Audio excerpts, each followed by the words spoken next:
Yeah, that's right, I got this mitten and loot crate, then they were recalled because I guess they don't protect against heat too well, and I was like, no, I'm gonna use that thing in my thumbnail for my Avengers Infinity War review. That's right, Marvel has their plan, I have mine. It's been years coming. Nailed it.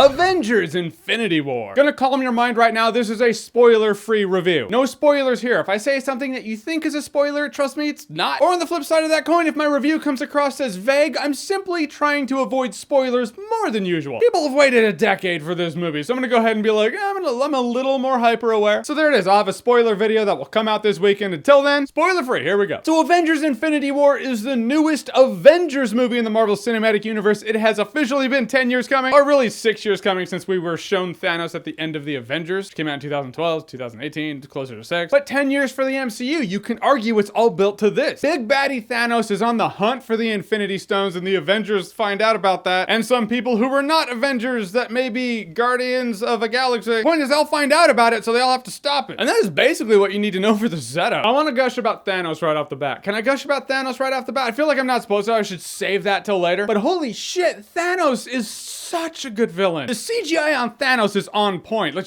even the facial tics, just small facial movements that people have when they talk or react. But it's not just the performance Josh Brolin gives. It's not just the intensity. He really is a staple of how to do a great villain. That's something the MCU has been severely lacking in. If you think of the weakest part of most movies in the Marvel Cinematic Universe, it's usually, yeah, it had a weak villain. Thanos breaks that. Yes, granted, we have had many years of Thanos build-up. But I'm talking about just what you see of him in this movie. That's what makes him a great villain. It's the development. It's his character. He's not just bad guy for the sake of bad guy. This movie does what a movie needs to do to make a great villain. Is that the villain truly believes what he is doing is the best thing possible for existence. That's right, generally you think of big bad assholes in the real world or fiction. Every villain believes they are the hero of their story. That was a very important thing I was looking for in this movie. This movie had it. They just completely did Thanos right in this movie. The development for Thanos makes the development for Loki look like the development of whoever that is. I forget. And the action was cleaned up too. The Russos in their MCU movies, for the action sequences, I noticed sometimes there's that shaky cam, but I noticed they minimized that in here. Like the action sequence at the end that you've seen in the trailers, you know, just like a big crowd of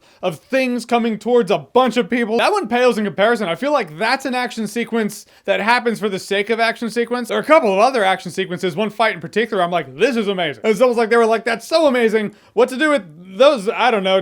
Let's just have bugs. But in the true great action movies of modern time, I feel like the action sequences should be a byproduct of a movie that's great anyway. This movie does pull that off. Sometimes when some of the drama was going on, some things I was really invested in, I really bought it. Other times I was like, don't buy it as much as the other stuff. And I know I was really supposed to. I feel like it's what happens when you have a bunch of different directors directing a bunch of different movies that take place in the same universe. These directors want to concentrate on this, so when the payoff's supposed to happen here, it doesn't really happen as much because these two directors just kind of see the world differently because people see the world differently. They see entertainment differently. Whether it's a consumer of entertainment or someone who's making entertainment. They're going to concentrate on different things and that gives different tonal shifts. Am I being vague? I know, I'm supposed to be. And the cast is so big. I mean, the cast is going to be big. We know it's going to be big. I mean, it needs to be big. There's 3 phases of Marvel movies leading up to this. If it wasn't big, that would be a huge problem. It just so happens the cast is so big. Maybe there is a character you want to see have their shine. It's just, they can't. There's too many people. One character in particular, I'm like, maybe they should have been in the forefront more. But they weren't because it wasn't their movie. There's more going on than one person. But it does feel like some characters were used well, others were support characters, and then some other characters just kind of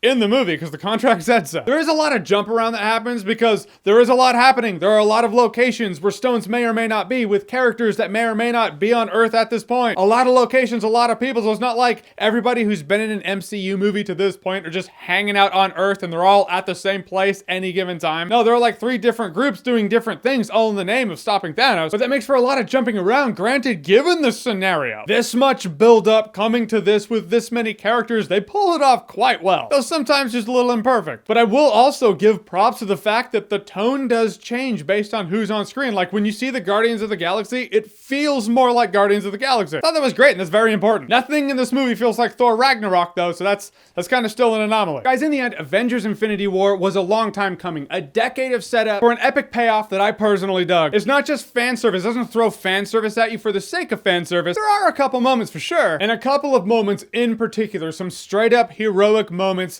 got me the goosebumps. I was like, ooh, yeah. This movie is great. I thoroughly enjoyed it. I will say Avengers Infinity War is worth watching and worth buying on Blu-ray. And though this review is up, I'm still doing Stardust reactions for the MCU movies leading up to it. All right, so God of War came out and I got a little behind. Played the game for 14 hours yesterday. That's not healthy. Blood clots in my legs for sure. Like 75% are there. So my Avengers Infinity War spoiler video coming this week, and gonna do a video on the Venom trailer that came out also. So much to do, so little time. All right, so Avengers Infinity War, have you seen it? What did you think about it? Or if you haven't, because it is Tuesday, are you looking forward to it, and how much? Whatever you think, comment below, let me know. And as always, if you like what you've seen here and you want to see more, click right here to see more.